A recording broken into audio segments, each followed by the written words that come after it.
Sang proklamator mengisyaratkan penjajahan di hari nanti, perihal penindasan yang bukan terang-terangan dari asing, namun berasal dari bangsa sendiri.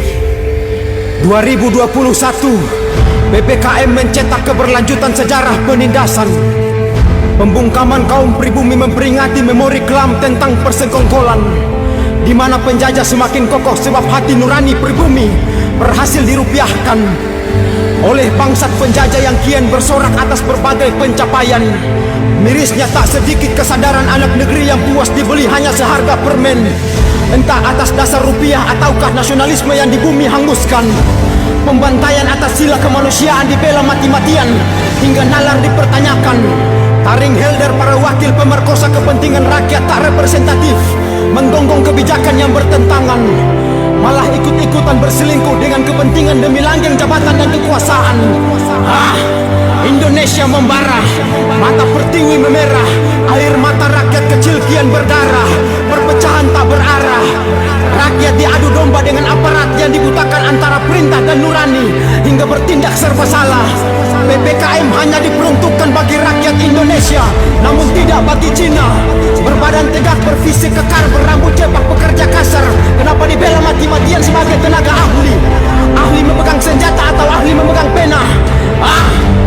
Didatangkan bergelombang sebagai pekerja, sementara anak bangsa banyak pengangguran. Mencari makan disuruh pulang, mengurung diri seolah kelaparan ditiadakan.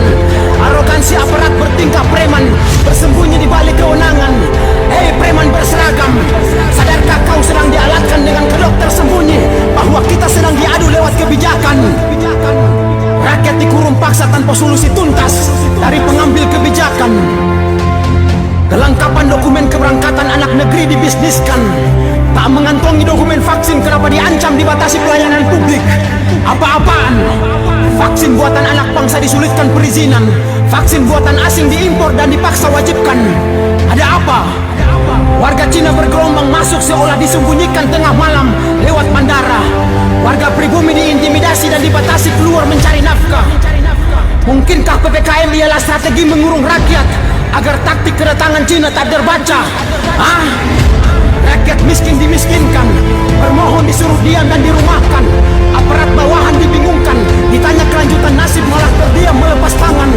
Setiap pemangku hingga budak kepentingan, hentikan segala bentuk omong kosong. Kami rakyat Indonesia yatim piatu, dan negeri kami bukan milik siapapun. Hei penguasa tanpa kuasa, kenapa tak peka terhadap kelicikan penguasaan dan potensi kehancuran? Berhutang budi berakibat penundukan hingga pendudukan. Jika kebiadaban penjajahan tetap dikembangbiakan, jangan salahkan jika kelak perlawanan rakyat menggema sebagai upaya mengembalikan marwah Republik Indonesia dari reinkarnasi penjajahan.